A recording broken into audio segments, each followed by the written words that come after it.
Um, Hi, everybody. So today we're going to do a little bit of a combination of things.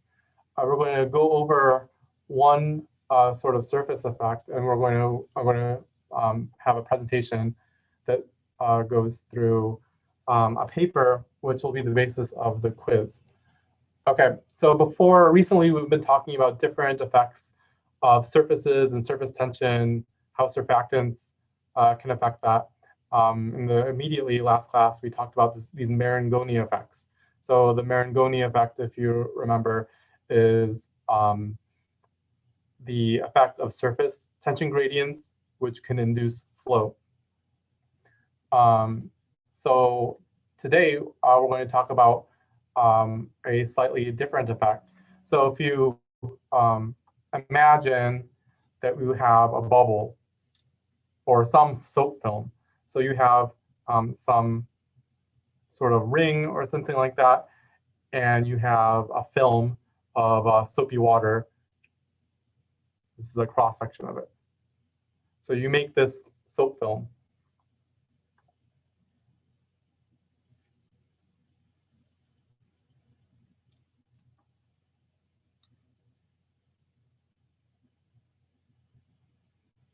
So suppose you just like you would when you have like those little bubbles you play with when you're a kid, you dip your little wand in there and you blow, right? You can apply some pressure to one side, and you will see that this soap film will stretch out, right? If you blow hard enough, it will separate from the ring and make a bubble, right? So if you call the pressure here P prime or P double prime and P prime. So what we see is we have a curved interface here.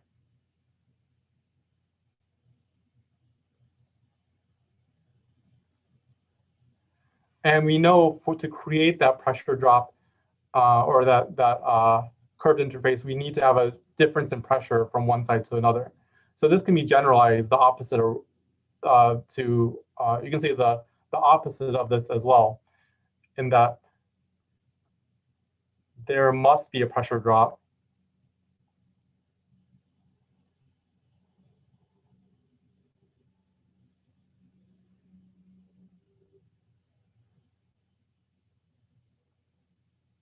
that is balanced by the force required to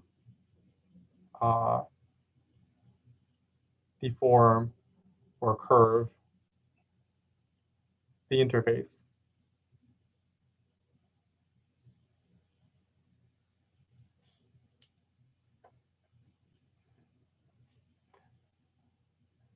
So it turns out that we know what this force is. It ends up being the,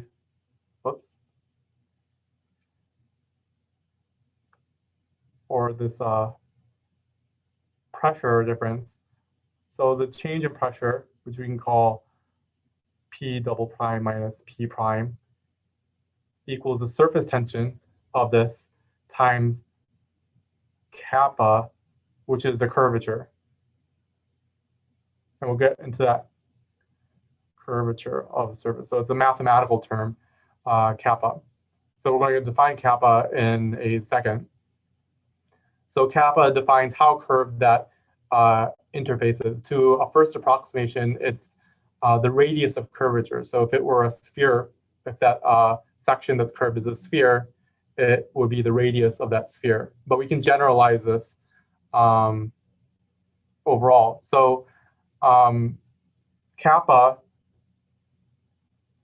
can be defined as minus the gradient of the unit normal vector of that surface.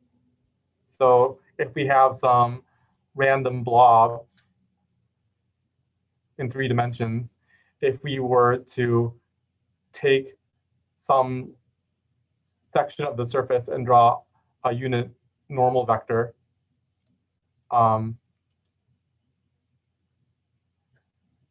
We can define the curvature at that point. Okay, so the gradient of the unit normal vector. So for a sphere, this is really easy. It ends up being just it's actually 1 over the radius. So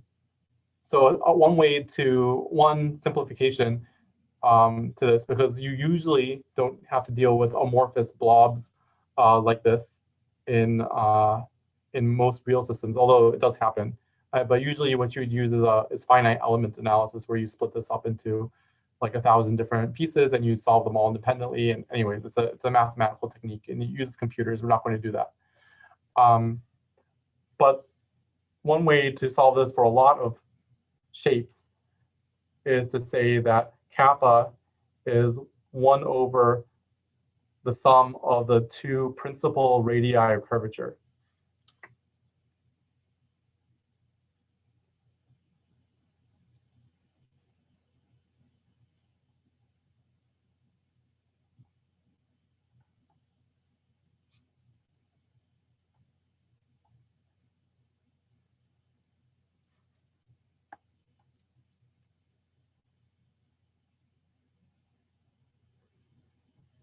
Okay, so for a sphere, R1 equals R2. For a cylinder, for example, R1 would be the radius of the cylinder, R2 will be infinite, because for a cylinder, let's say specifically this will be an infinite cylinder, which is a good approximation for a long cylinder, etc. So those are 2 common, easily solvable ones, let's say. For other things like ellipsoids and other stuff, it's more complicated, but there are ways to do this. Or actually, for an ellipsoid, you can take the 2 different radii, right? You have R1 and R2, which would be the large and small radii of an ellipsoid, for example. But for more complicated shapes than that, then this becomes complicated, and you'd have to either make some assumptions, or you'd have to use some more complicated mathematics that you typically wouldn't be able to have an analytical solution for. Okay, so this idea that this curvature results in a pressure difference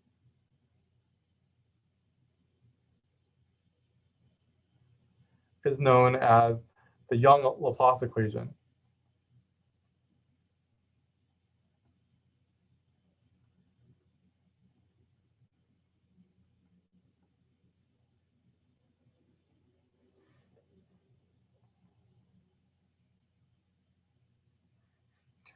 Okay, that's an important thing that we want to know. And what I'm going to do now is switch over to a presentation that will illustrate that effect experimentally. Okay. So one consequence of this that's interesting that I'd like to say beforehand. So if you have a bubble, so if you make a bubble out of a soap film,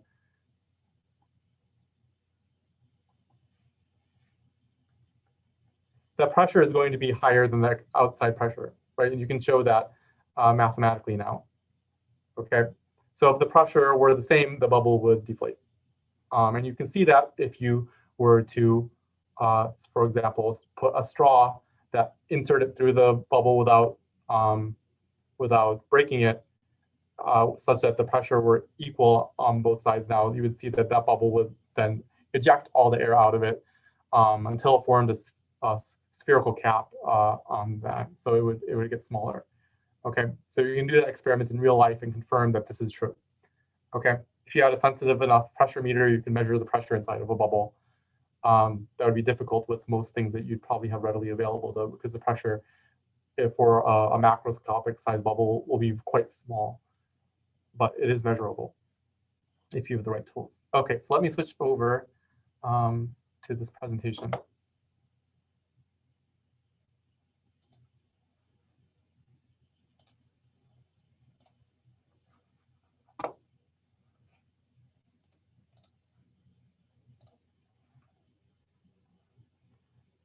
Give me a moment to get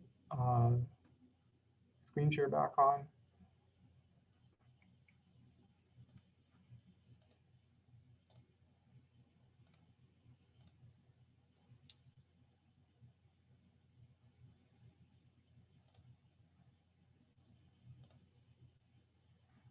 Okay, you should all be seeing my screen, my PowerPoint presentation now, I think.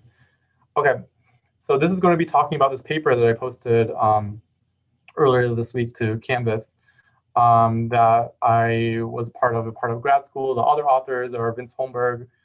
So he was a grad student back when I was in grad school at UT Austin. So Vince is now an assistant professor in chemical engineering at University of Washington. And my graduate advisor is on the right, Brian Corgle. Brian is a professor at chemical engineering at UT Austin, where I did my PhD work under his supervision. And he was elected to National Academy of Engineering in 2018, which is the highest honor that an engineer can receive. So I'm really proud of him. I'd like to think that I did something to help him get there. So it is, yeah, so this is a work that we did about, a bit over a decade now.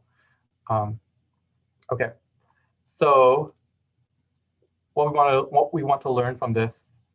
So chat, someone's said you can't find the paper on post on Canvas.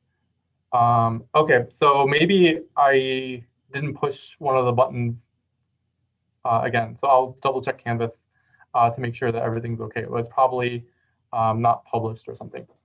So so anyways, I will have that. That's all up there. I just probably need to push a button to make it viewable. Okay, so thanks for letting me know that. So what we want to learn, what is nanoscience? We want to briefly go over this effect called quantum confinement. Now that this technology that I used to work on back in grad school is now sort of commercialized, called quantum dots, which take advantage of this effect called quantum confinement. I want to briefly go over that. This is going to be a presentation about effects that we see in nanowires. So we're going to talk about what are nanowires and how do we make them. Briefly talk about transmission electron microscopy, which is a technique that people use to characterize nanoscale things, including colloids. So what we end up wanting to talk about is actually seeing this effect of essentially Laplace pressure and some other types of effects that affect the fundamental thermodynamic behavior of this material. So we'll see essentially differences in how this material melts compared to a non-nanoscale material, and also some differences related to mass transport. And I'll try to explain why that's important as well when we try to engineer things for different applications. Okay. So nanoscience. Okay, so one of the big things that we think about in this class are effects of surfaces. So for nanoscience, the nanomaterials are very high surface area to volume ratio materials because they're so small. So surface effects as well as confinement, different types of confinement effects will give nanomaterials unique properties, both physical properties, such as how they interact with light, for example, and also chemical properties. So we take advantage of that a lot. So in catalysis, for example, we will divide up finely catalyst particles for heterogeneous catalysis to get high surface area. It turns out if you make them very, very small, you start changing fundamental properties of them, and they become different. So there's a trade-off sometimes. If you make them too small, the properties of a catalyst could change, and that affects how a catalyst works, which is important industrially, as almost, most chemical processes in industry or for traditional chemical reactions are driven by some sort of catalyst, usually heterogeneous catalyst, meaning solid particles of some kind. The other thing that we see this a lot in is in structural materials. So composites are used in structural materials, like, for example, polymers. Bumpers on cars for at least 30 years now have been made with nanocomposites, where the nano filler has been clay, which can be separated into nanoscale sheets. When carbon nanotubes are invented back in the early 90s, the first application they were found were in golf clubs, because people would be willing to pay a premium to make their golf clubs stronger. It has a strong reinforcing effect. Now the price of carbon nanotubes has gone down a little bit. They're used in a lot of applications, especially in the military and stuff like that. But they're used for a lot of other things too, and especially more applications are emerging. So like I mentioned, there are interesting optical and electronic properties in the image here. Those are all cadmium selenide quantum dots, so little particles, and they're different sizes. And you can see under a black lamp, they glow different colors, right? They're all the same material, but they have different optical properties. And I'll explain why that is in just a second. So you can see that illustrated in the graph, where you can see the fluorescence spectra. And you can see as the size gets larger, the fluorescence shifts to the red. So this is an effect called quantum confinement. So if you all learned in general chemistry this idea that molecules have this HOMO and LUMO levels, they have these discrete states. And if the HOMO has electrons, and you can shine light with the energy of the HOMO-LUMO gap, and you can excite an electron from the HOMO to the LUMO, right? That's called absorption. If that electron that's excited to the LUMO level relaxes down to the HOMO level, you'll get light emission. That's called fluorescence, right? That's why some things are fluorescent. It's undergoing that transition. So this is a picture that you would see for a simple molecule that you're all probably familiar with from general chemistry. So what you may not be familiar with is when you have a bulk semiconductor material, for instance, so something that has, that you could consider a molecule that has roughly 10 to the power 23 atoms in it. These states that are discrete for a molecule are so close together that you get something that we call bands, so that are indistinguishable from each other. So you have bands, and in between them, there's still a band gap between there. So this band gap dictates sort of what is absorbed. So it's just like the HOMO-LUMO gap. If you have energy that's lower than this HOMO-LUMO gap or band gap in the case of a semiconductor, light will not be absorbed. For molecules, it'll only excite, you'll only absorb light when you hit one of those transitions. For a bulk semiconductor, though, once you have any light that's greater than that gap, it will absorb. And if it's less than that gap in energy, it will transmit. So if you have very big gap semiconductors, they're called insulators. So things like quartz, for example, has a very big band gap. And that means it doesn't absorb any visible light. You can see right through it. But its band gap is in the ultraviolet. So if you shine ultraviolet light on it, it will absorb. If this band gap shrinks to nothing, that's called a semi-metal. If this valence and conduction band actually overlap, that's a metal. So that's how metals are formed from a solid state physics perspective. Okay, so we can define basically all the different materials and their electronic and optical properties this way. Anyways, some place in between these, you have something that's in between a molecule and a bulk material. And in semiconductors, this is interesting. In metals, this is less interesting, and insulators. But when this gap between this valence, these two bands is kind of small, on the order of an electron volt or 2 electron volts, you have this effect where you have this effect called quantum confinement, where this band gap grows as the particle gets smaller, approaching this HOMO-LUMO gap as it gets very small. And this density of states, meaning this idea that you have states that are either discrete or continuous,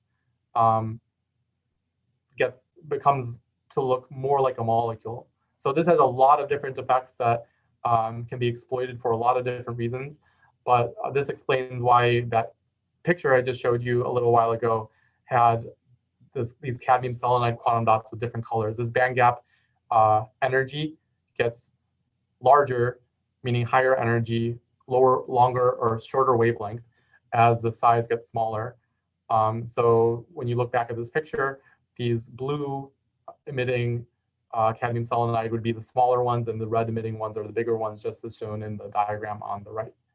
Okay, so that's a unique property that semiconductor nanomaterials have, and they're commercialized now. So actually, I bought a Samsung monitor for my office. So I have a quantum dot monitor because I work with quantum dots. It actually wasn't very expensive. I got it on sale. Nowadays, these are not that expensive. The people wanted them because quantum dots emit a narrower wavelength of light than the phosphors that are traditionally used in the backlight of our display that you have in your cell phone or monitor or laptop.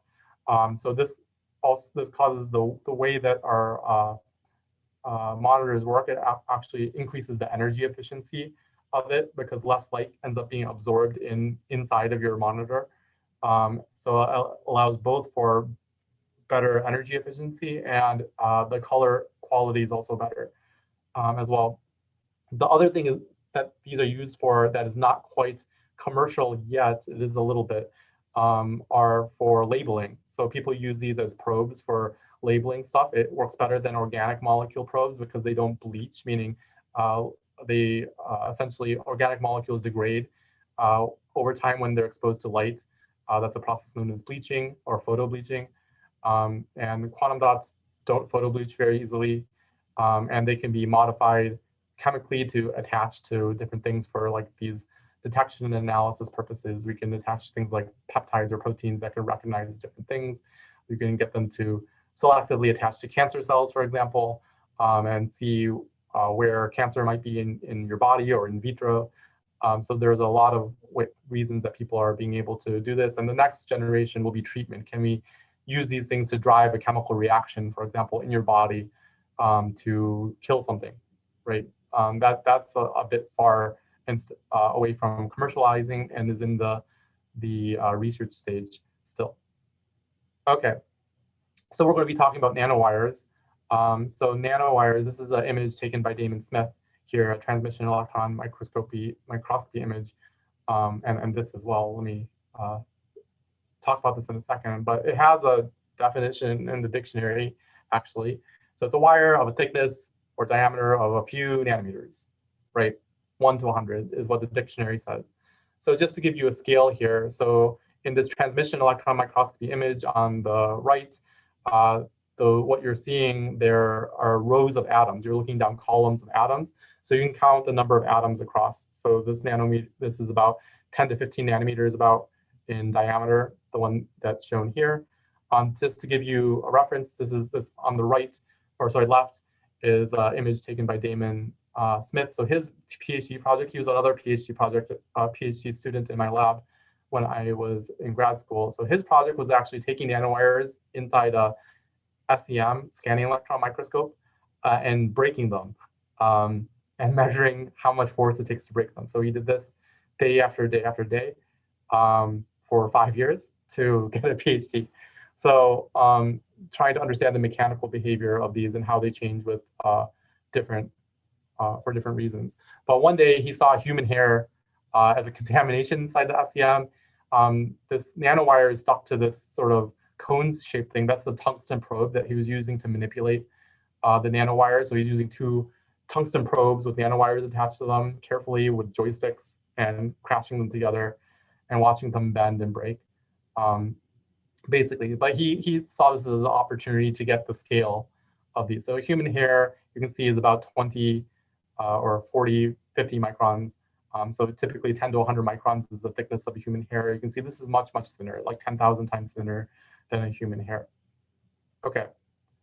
Yeah, so other way to put this is if you have 1 gram of 30 nanometer diameter nanowires, it would have a surface area of 50 meters squared, and if you put them end to end, it would wrap around the Earth 15 times. So the surface area to volume is very, very large here. Okay, so what do you need to make a nanowire? a semiconductor nanowire specifically, you need a source of semiconductor atoms. For example, the one before I was showing you was silicon. And you need a way to crystallize it in this shape, right? That's not exactly straightforward. How do you get it to form into a wire? So the challenge with this from a chemical perspective is to crystallize silicon, you can't form crystalline silicon until 700 degrees Celsius. You need to get to temperatures at least that high to crystallize silicon. Silicon is a very covalent material. You can see silicon is right below carbon, and it forms the same structure as carbon, so or carbon diamond. So it's a similar, so the most similar material to silicon that you might be familiar with was diamond, which is very hard to make. Silicon is a little bit easier to make than diamond. Okay, so one thing that we can take advantage of is the fact that metals can lower crystallization temperature of a material. So this is well known. This was studied back in the 60s by Wagner and Ellis. They took gold droplets and they put them in a vacuum chamber. They actually heated up a substrate in a vacuum chamber with gold, and the gold formed droplets. Then they could introduce a silicon precursor, and they saw that these silicon whiskers grew off of them that were about 100 nanometers in diameter. So in the past few decades, this process got a little bit more refined, where you can make little metal particles that are well defined, introduce a source of silicon atoms, usually silane, which is the silicon analog to methane, is SiH4. And what you'll get is growth of a silicon whisker or wire up in one particular direction. And that's to minimize the surface energy.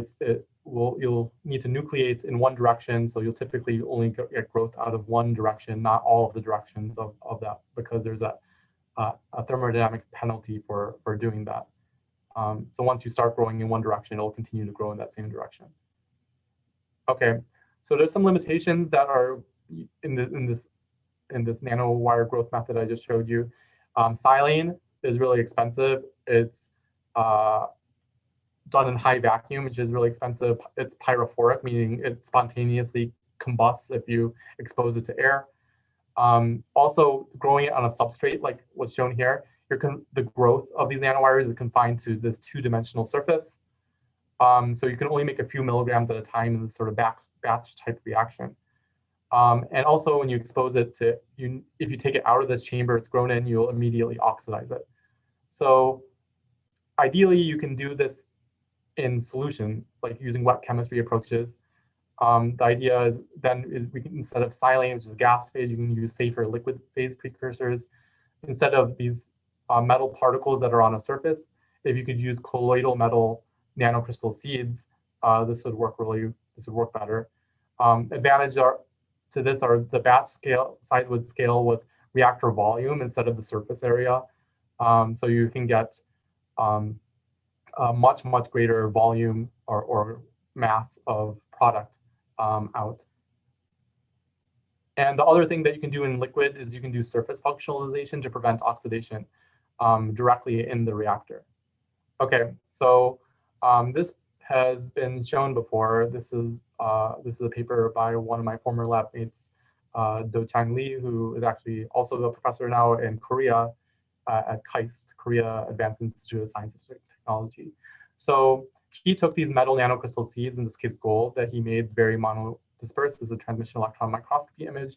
And he found this precursor shown in sort of panel A here, that's monophenylsilane, and undergoes this disproportionation reaction. So in the liquid, it actually forms silane when you heat it up, in addition to the diphenylsilane, which is inert. You can react these two mono or diphenylsilane and make more monophenylsilane and triphenylsilane. This monophenylsilane can go back to step A and make more silane. Anyways, this serves as a silicon precursor that can diffuse into the gold nanocrystal and ideally make a nanowire. And they show that it works. So to achieve this, you need a high temperature. So they use supercritical fluids instead of conventional solvents, because to get to this temperature, it needs to be above 361 degrees to make this sort of liquid silicon gold melt. If you look at the phase diagram for silicon and gold, this temperature here is 363, and conventional solvents don't get there. If they do, they'll decompose, typically, for the most part, except for certain things that can become supercritical fluids. So certain things like hexane will not decompose, but to get to that temperature, it needs to be in the supercritical. It's above the critical point. So essentially, what people have done have shown for both silicon and germanium, you can sort of go from this pure gold, shown on the phase diagram, introduce additional amounts of silicon or germanium, and you get to this stage here at C on the phase diagram where you have solid germanium or silicon. The phase diagram looks the same. In equilibrium with this liquid droplet that's a combination of gold and germanium that would have this composition here, about 30%. Okay, so you'd have this droplet that has a combination of germanium and gold, and it'll grow out germanium as you continue to add it, according to this phase diagram. So there's a few ways that there are other ways people have done this, and they have different names. So vapor, liquid, solid, where you use a vapor precursor into a liquid droplet and you grow out a solid nanowire. You can do this in a solution or the supercritical fluid method, just to give you an idea. So just to show you what the experimental setup of how this was done, you can read more about this in the paper if you want to. This is sort of the reactor setup that essentially is allowed to, the sort of thing that you want to focus on is this titanium reactor that's 60 atmospheres. This HPLC pump allows for both pressurizing this reactor and injecting this micrometering valve allows for a little bit of pressure control here. So it was done semi-manually. Okay, so the product here, if you open up this titanium reactor, you can bring it into a glove box to prevent it from being exposed. So this is all the nanowires that come out of it. It's this big blob. It looks like nano spaghetti coming out of it, which is totally expected. So there's a picture of what the effluent of the reactor looks like. So there's that solvent, and you have a bunch of nanowires. So if you look at it up close, it looks a lot like other fiber-based materials, so sort of like wool, if you start tearing it apart. So it makes sense because this is also a fiber in a sense. Yeah, so there's other images that sort of show how long these are. So this is actually a video made by another student who's Tobias Hanrath, who is also a professor now at Cornell University in chemical engineering. So he basically wanted to illustrate how much you can get a spoonful of this stuff. So again, you can confirm that these are crystalline, and you can do some chemistry to bind stuff to the surface. You can see this layer that looks sort of amorphous here is actually this this thiol precursor. You can grow bigger layers. This is polyethylene glycol, which makes it water soluble. So you can use it for different applications then. Okay, so again, just to be clear, a lot of these were transmission electron microscopy images. So transmission electron microscopy is very similar to regular microscopy that you're probably familiar with, except you use electrons instead of light as the thing you're imaging with. So with light, you use glass lenses. That doesn't work for electrons. You use magnetic lenses instead to direct light and focus it into a beam.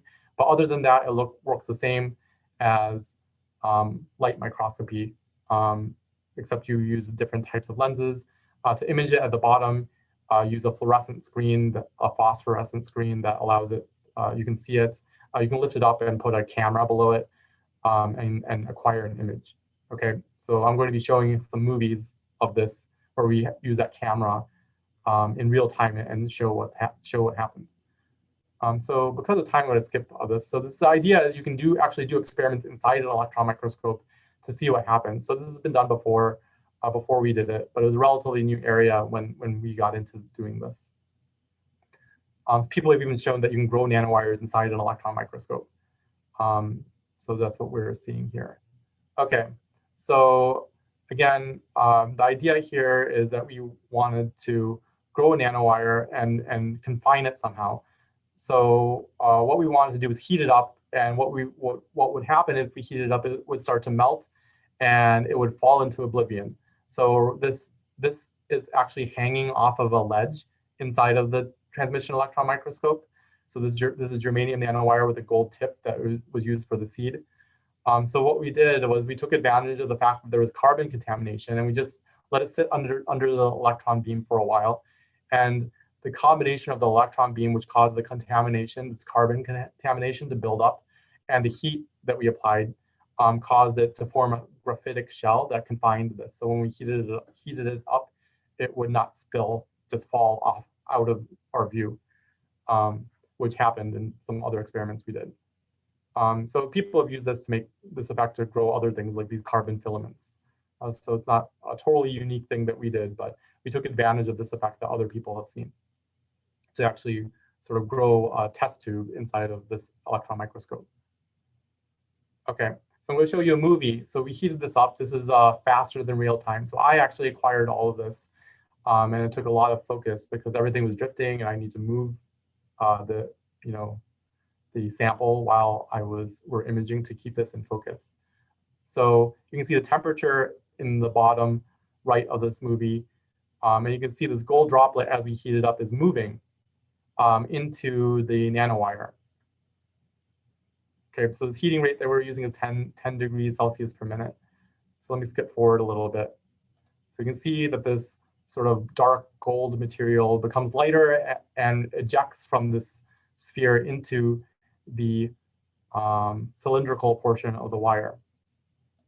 So if you move forward, you can see at some point, this is all light colors, sort of like this germanium over here, indicating this is now germanium, and the gold, which is solid at this temperature, and the gold liquid actually moved out of the solid area, out of this area, into the neck of this sort of this wire, and replaced the remaining part with solid germanium.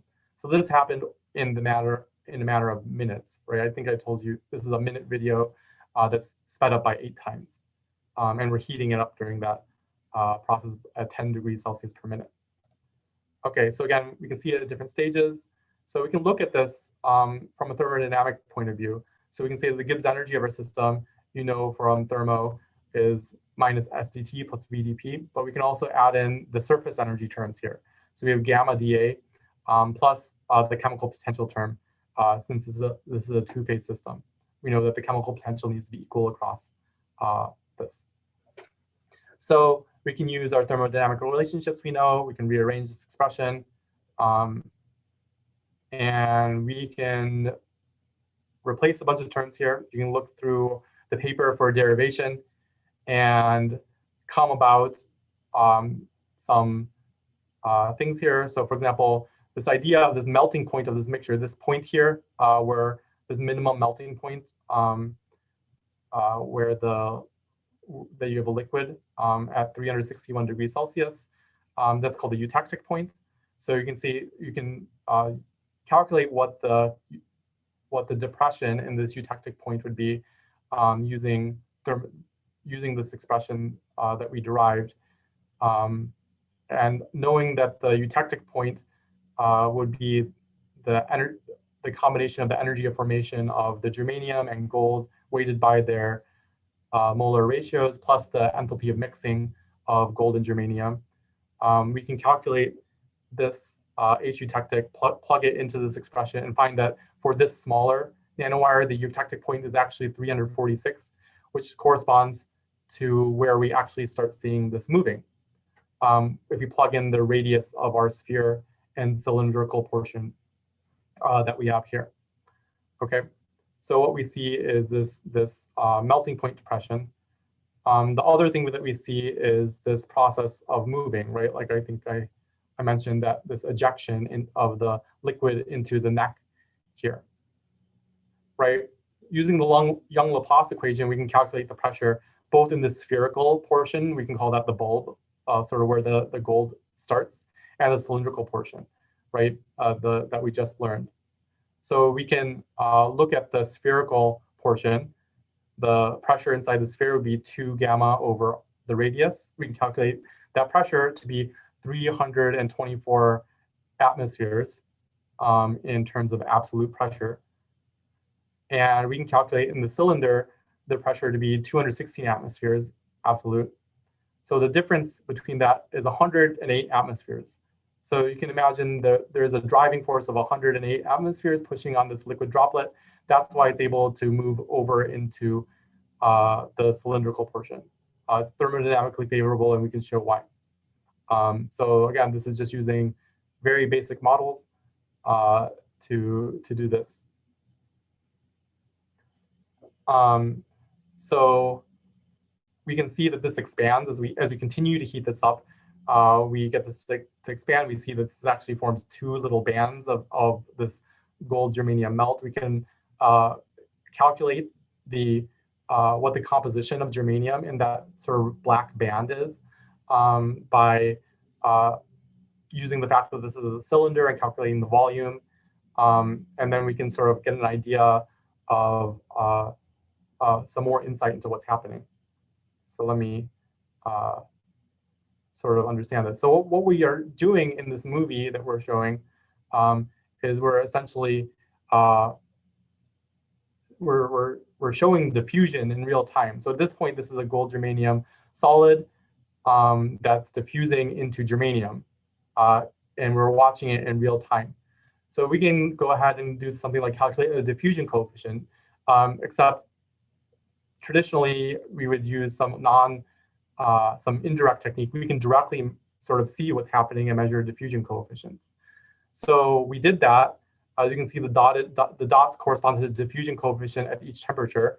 If we compare that to this dashed line, which is the diffusion coefficient that's tabulated, that's known for gold and bulk germanium, and it's way different. So notice that the diffusion coefficient is plotted on a logarithmic scale. So you can see that the diffusion coefficient that we measure is about 5 orders of magnitude, meaning 10,000 times lower than what we measure, or what we see in bulk germanium. And this took us a while to figure out what was happening, right? We did not necessarily anticipate this type of difference. So, if we understand how do materials diffuse, right? What is the diffusion mechanism in a solid? That's something you probably have not learned in chemical engineering. But there's two primary mechanisms in a crystal. So there are two types of ways that things can diffuse. It can substitute, so a gold atom can substitute a germanium atom. So meaning that these gold colored atoms can swap with a germanium atom, and that's a slow process. The other thing, if you can see where this white arrow is pointing to, that is a gold atom that is between the germanium atoms there. So that gold atom, that's called an interstitial impurity, and those are rare, but they are quite fast. So even though there aren't very many of them, the diffusion coefficient is going to be dominated by these interstitial impurities. Okay, so the effective diffusion coefficient will be the mole fraction of the substitutional impurity times that diffusion coefficient plus the mole fraction of the interstitial impurities plus that diffusion coefficient. And though there's a thermodynamic equilibrium that relates these in bulk germanium, so that diffusion coefficient is not going to change unless we somehow damage the germanium by like putting defects in it that can allow more interstitial defects or something like that. Okay. So hold on. Oh no, I'm missing a slide here. Oh, so anyways, I think I accidentally removed a slide.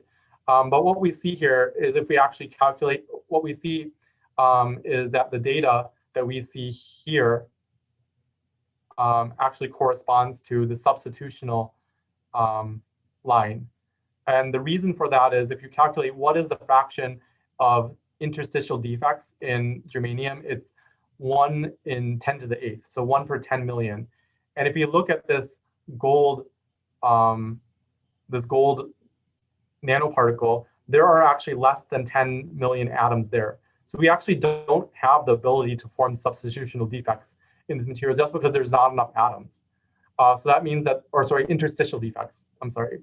So there are no interstitial impurities, and the only mechanism by which it can diffuse is substitutional. So we see only the substitutional rate here. Okay, so the diffusion coefficient is much, much slower.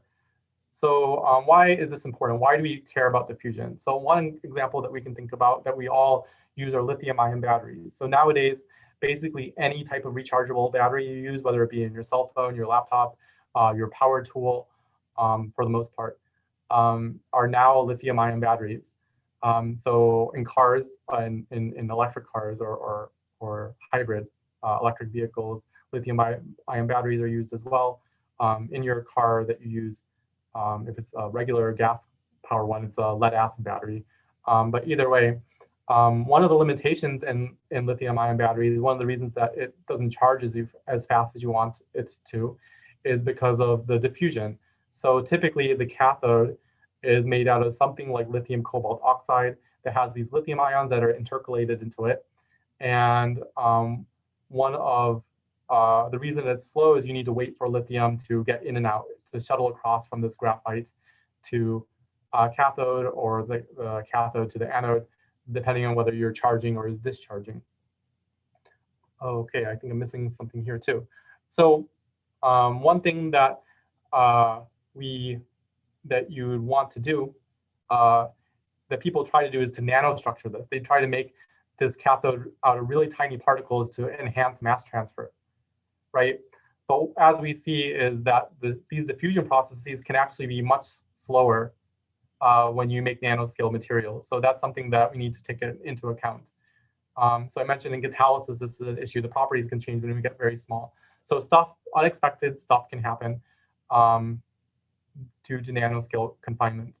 So we've identified a lot of weird effects that happen when you get to the nanoscale. Some are due to quantum confinement, for example. This Young-Laplace pressure makes a big difference, because when you get to nanoscale, this 1 over r term is really big, because r is 10 to the minus 9 meters. So we get gigantic pressures all of a sudden that you don't see on a macroscopic scale. If you were to calculate this Young-Laplace pressure for a bubble, it'll be some very, very small pressure, measurable but small. But they're enormous when you're in nanomaterials. So as we're getting to the end of class, so to sort of summarize, the surface curvature and physical confinement have a huge effect on nanoscale behavior. So we can look at this from a thermodynamic perspective and understand both this change in the effective melting point of this gold germanium mixture. Again, when you have a mixture of materials, the minimum melting point is called the eutectic composition. So we have a depression in the eutectic composition that we can predict with very high accuracy, just from some fundamental thermodynamics that you all learned in Chemie 381. At least, and if you're with me, you also learned what the eutectic temperature of something is. Diffusion also is really different.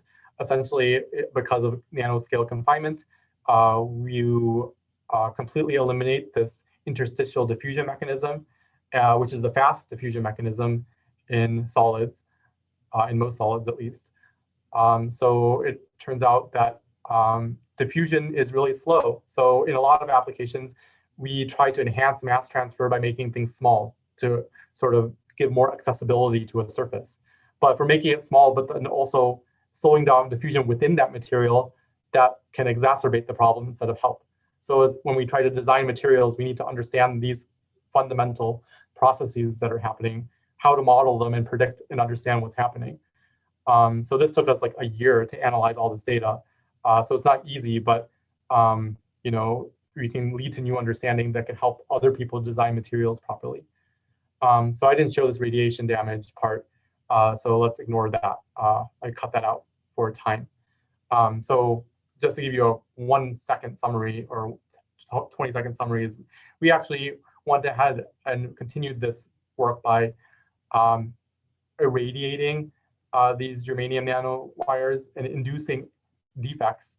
And what we saw is by causing defects, we can allow for this interstitial diffusion mechanism to happen once again, and we can actually get faster diffusion than what happens in bulk materials. So that's another knob that we can use, is we can use effects that can induce these types of defects to enhance diffusion. Okay, so that's all I have talked about. I'm going to have some questions related to this. That will be the basis of a quiz that I'll be due in the middle of next week. So I'll upload this video for people to watch today. So someone had a question, what's the biggest challenge during fabrication of a nanowire? So the biggest challenge is like for these nanowires in particular is controlling the precursor decomposition and growth. It's at really high temperatures. If you have too much, if you have a precursor that decomposes too easily, you don't make nanowires. You make a bunch of particles that don't diffuse because the precursor homogeneously nucleates instead of diffusing into the particle. But if your precursor doesn't have high enough reactivity, it will just do nothing. So balancing that is really challenging. So that takes a lot of sort of trial and error and slowly building understanding to try to figure out the chemistry at a fundamental level that can drive the appropriate combination of thermodynamic properties and kinetics to allow us to get the material that we want. So I had a private question, when's the take-home quiz due? Candice says it's due tonight. It's not due tonight. It'll be due, I think I tentatively have it for Wednesday of next week. So that should give you plenty of time to rewatch this video if you want. Also look over the documents. So you should find more about that very shortly.